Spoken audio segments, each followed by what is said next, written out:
നിലാപക്ഷി അധ്യായം 6 അവസാന ഭാഗം. ഇച്ചായ, എന്താ പൊന്നെ, എന്നാ പറ്റേ? ഇച്ചായ വയറൊക്കെ കൊളത്തി പിടിക്കണ പോലെ. ഞാൻ അവളെ ചേർത്ത് പിടിച്ച് ബർത്തിൽ നിന്നും താഴെ ഇറക്കി കസേരയിലിരുത്തി. ആകെ ഒരു കൊളത്തി പിടിക്കുന്ന അവസ്ഥ. അമ്മച്ചിയേ!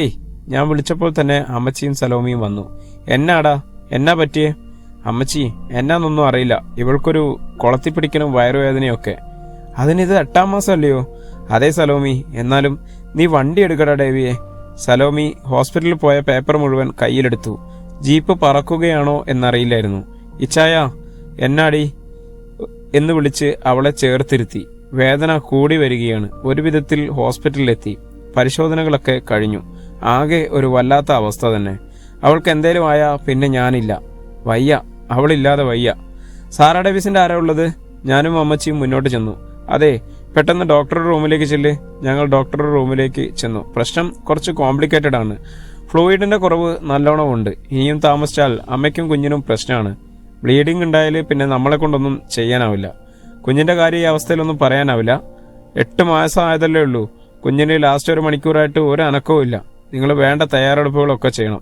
മാനസികമായിട്ട് ഒരുങ്ങിക്കോളൂ. പോസിറ്റീവ് രക്തം വേണം. അതിനുള്ള എല്ലാ തയ്യാറെടുപ്പും ചെയ്യണം. പുറത്ത് നോ ഒബ്ജക്ഷൻ ഫോം ഒപ്പിട്ട് കൊടുക്കണം. വയറ് കഴുകാനുള്ള മരുന്നുകളൊക്കെ കൊടുക്കുന്നുണ്ട്. മാക്സിമം സുഖപ്രസവത്തിന് ശ്രമിക്കും. പറ്റാതെ വന്നാൽ ഓപ്പറേഷൻ വേണ്ടിവരും. നിങ്ങൾ പ്രാർത്ഥിക്കുക കേട്ടോ. എനിക്ക് തീരെ നിലയില്ലാത്ത ഒരവസ്ഥയായിരുന്നു. എന്റെ അവശത കണ്ടിട്ടാവണം അമ്മച്ചി ബേബിച്ചായനും കോഷിച്ചായനും വിവരങ്ങൾ അറിയിച്ചു. ആരാ ഡേവിസ്? പുറത്തു വന്ന നേഴ്സ് ചോദിച്ചു. ഞാൻ മുന്നോട്ട് ചെന്നു. സാറേക്ക് കാണണം, പെട്ടെന്ന് വേണം കേട്ടോ. ഞാൻ ഉള്ളിലേക്ക് കയറുമ്പോൾ സാറ എന്നെ കണ്ടതും കണ്ണു നിറച്ചു. ഇച്ചായ, എന്നാടി വച്ചേ? ഞാൻ കണ്ണു നിറയാതിരിക്കാൻ ഒരുപാട് ശ്രദ്ധിച്ചു. അവളെ കെട്ടിപ്പിടിച്ചു. ഇച്ചായ, നമ്മുടെ വാവ അനങ്ങുന്നില്ല ഇച്ചായ. അത് പറഞ്ഞ് അവൾ ഒരു കരച്ചിലായിരുന്നു. എനിക്കത് സഹിക്കാനായില്ല ഇച്ചായ. ഇച്ചായ, നമ്മൾ കണ്ട സ്വപ്നങ്ങളൊക്കെയും വെറുതെ ആയോ ഇച്ചായ? എന്റെ പൊന്നെ, നീ എന്തൊക്കെയാ പറയുന്നത്? ഡോക്ടർ പറഞ്ഞത് ഒരു കുഴപ്പമില്ലെന്നാണ്. ഇച്ചായ, എനിക്കെന്തായാലും പറ്റിയാലും കുഴപ്പമില്ല. എന്റെ കുഞ്ഞിനോട് ജീവനാന്തം തരാൻ പറയോ ഡോക്ടറോട്? എനിക്ക് വയ്യ എന്റെ കർത്താവേ ഇതൊന്നും കേൾക്കാൻ. ഞാൻ അവളെ എന്നിലേക്ക് ചേർത്ത് പിടിച്ചപ്പോൾ തേങ്ങിപ്പോയി. ആഹാ, ഒരു പോസിറ്റീവ് എനർജി കൊടുക്കാൻ മതി പറഞ്ഞപ്പോൾ രണ്ടും കൂടി കരച്ചിലാണല്ലോ. മതി, പുറത്തേക്ക് ഇറങ്ങിക്കോ. നേഴ്സ് കുറച്ച് കണിശക്കാരിയാണ്. സാറ എന്റെ കൈകളിൽ മുറുകെ പിടിച്ചു കിടക്കാണ്. പതുക്കെ പുറത്തേക്ക് പോകുമ്പോൾ അവൾ വിളിച്ചു പറഞ്ഞു. ഇച്ചായ, ആൺകുട്ടിയാണെങ്കിൽ ആദം എന്നും പെൺകുട്ടിയാണെങ്കിൽ ഏഞ്ചൽ എന്നും പേരിടണം. ഞാൻ അവളെ ഒന്നുകൂടി തിരിഞ്ഞു നോക്കി. നിറഞ്ഞ കണ്ണുകൾ തുടച്ച് മുന്നോട്ട് പോയി. പുറത്ത് ഒരു ബെഞ്ചിൽ തലയ്ക്ക് കൈയും കൊടുത്തിരിക്കുന്ന അമ്മച്ചിയും സലോമിയും കണ്ടു.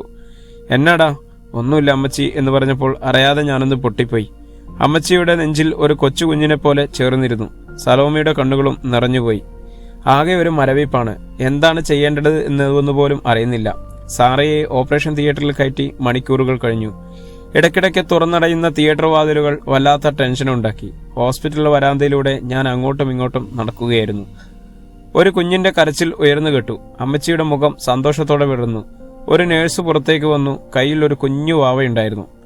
Sarah Davis! എനിക്ക് വിറയലായിരുന്നു. അമ്മച്ചി കുഞ്ഞിനെ വാങ്ങി. ആൺകുട്ടിയാണ്. പെട്ടെന്ന് കുട്ടിയെ തിരികെ തരണം. ചൂട് കൊടുക്കണം കുറച്ചു ദിവസം. വളരെ സന്തോഷം നിറഞ്ഞ മുഹൂർത്തമായിരുന്നു. ഇടയ്ക്ക് സാറയെ കയറി കണ്ടു. അവളുടെ അടുത്ത് നിന്നും കുഞ്ഞിനെ മാറ്റിയിട്ടുണ്ട്. എന്തോ പറയാൻ ശ്രമിച്ചുവെങ്കിലും പക്ഷെ നാവ് അനങ്ങാൻ പറ്റുന്നില്ലായിരുന്നില്ല. ഓപ്പറേഷൻ ആയതുകൊണ്ട് നാവ് തരിച്ചിരിക്കുകയായിരുന്നു. കൺകോണിൽ ഊറി വന്ന അവളുടെ കണ്ണുനീർ തുടച്ച് അവളുടെ നെറ്റിയിൽ ഉമ്മ വെച്ചു. ഇച്ചായ എന്ന് അവൾ വിളിക്കാൻ ശ്രമിക്കുന്നത് ശരിക്കും എനിക്കറിയാം. ആദം ഡേവിസ്, ഞങ്ങളുടെ ജീവിതത്തിന്റെ അർത്ഥം.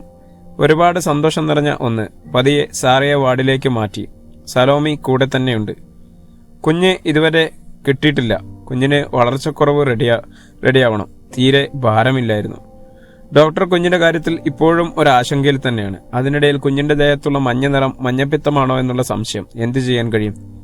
കുഞ്ഞിന്റെ ബ്ലഡ് കൊടുക്കാൻ പോവാൻ എനിക്കായില്ല. ഞാൻ പള്ളിമടയിലേക്ക് പോയി. അമ്മച്ചിയാണ് പരിശോധനയ്ക്ക് വേണ്ടി കുഞ്ഞിനെ കൊണ്ടുപോയത്. റിസൾട്ടിന് വേണ്ടി എല്ലാവരും മനമൊരുകി കാത്തിരുന്നു. റിസൾട്ട് വന്നു. പേടിച്ച പോലെ കുഴപ്പമൊന്നും ഉണ്ടായില്ല. ഏതാനും ചില വിറ്റാമിന്റെ കുറവായിരുന്നു. വാവയെ പുറത്തു വെയിലൊക്കെ കൊള്ളിച്ച് ഇപ്പോൾ ശരീരത്തിന്റെ ആ മഞ്ഞ നിറമൊക്കെ മാറിക്കിട്ടിയിട്ടുണ്ട്. എല്ലാവരും തിരിച്ച് വീട്ടിൽ വന്നു. ഏറെ സന്തോഷമുള്ള നാളുകൾ തന്നെയായിരുന്നു. സാറയുടെ ഇഷ്ടപ്രകാരം ആദം എന്ന പേര് തന്നെയാണ് വിളിച്ചത്. കളിയും ചിരിയും ഒക്കെയായി നിറഞ്ഞ ദിവസങ്ങൾ അതിമനോഹരമായ ദിവസങ്ങൾ തന്നെയായിരുന്നു. മഞ്ഞ് പെയ്യുന്ന രാത്രിയിൽ, ഞങ്ങളുടെ ലോകത്ത് ഞങ്ങൾ മാത്രമുള്ള ഈ രാത്രിയിൽ എന്നോട് ഒട്ടിച്ചേർന്ന് എന്റെ സാറ അങ്ങനെ കിടക്കുകയാണ്. അടുത്ത് കുഞ്ഞ്. കമ്പിളിയിൽ പൊതിഞ്ഞ് നമ്മുടെ ആദിയും. ഭയങ്കര കുറുമ്പാണ്. അവൻ്റെ അമ്മയെ ആരും തൊടുന്നത് പോലും അവന് ഇഷ്ടമല്ല. 1 വയസ്സാവാനായി. ഈ അടുത്താണ് മാമോദീസ കഴിഞ്ഞത്. സാറാ, എന്താ ഇച്ചായ? ഇങ്ങ് അടുത്തു വാ. ഇച്ചായ, ഇനി നമുക്കിടയിൽ ഒരു തുള്ളി കാറ്റ് പോലും ഇല്ല. ഇനിയും എങ്ങോട്ടാ? എന്നാലും നീ എന്നെ ഒന്ന് വെട്ടിപ്പിടിക്കടി. മുറുകെ കെട്ടിപ്പിടിച്ചു. എൻ്റെ കണ്ണിൽ നോക്ക്. ആ നോക്കി. ഇച്ചായ, എന്താ കാണുന്നേ? ഇച്ചായ, വലിയ 2 കടൽ, അതിൽ നിറയെ സ്നേഹം, ആ സ്നേഹത്തിൽ ഞാനും. പൊന്നെ, എന്താ ഇച്ചായ? ചുണ്ടിലേക്ക് അരിച്ചിറങ്ങിയ ചുണ്ട്. സാറ എന്നെ ഒന്നുകൂടി ചേർത്ത് പിടിച്ചു. അപ്പോഴേക്കും ആദം കരച്ചിൽ തുടങ്ങി. എന്നിൽ നിന്നും മാറി അവനിൽ ചേർന്ന് അവൾ കിടന്നു. പുറകിലൂടെ ഞാൻ അവളെ ചേർത്ത് പിടിച്ചപ്പോൾ ഒരു കണ്ണു തുറന്ന് ആ കണ്ണുകൊണ്ട് അപ്പച്ചനെ ഒരു നോട്ടം. അപ്പോഴാണ് ഞാൻ സാറയെ കെട്ടിപ്പിടിച്ചത് കണ്ടത്. പാല് കുടിക്കൽ നിർത്തി എന്നെ ഒരു നോട്ടം. എൻ്റെ അധികാരത്തിൽ അപ്പച്ചൻ എന്താ കാര്യം എന്നാവും. പതുക്കെ കൈകൾ അയച്ച് ഞാനൊന്നും അറിയാത്ത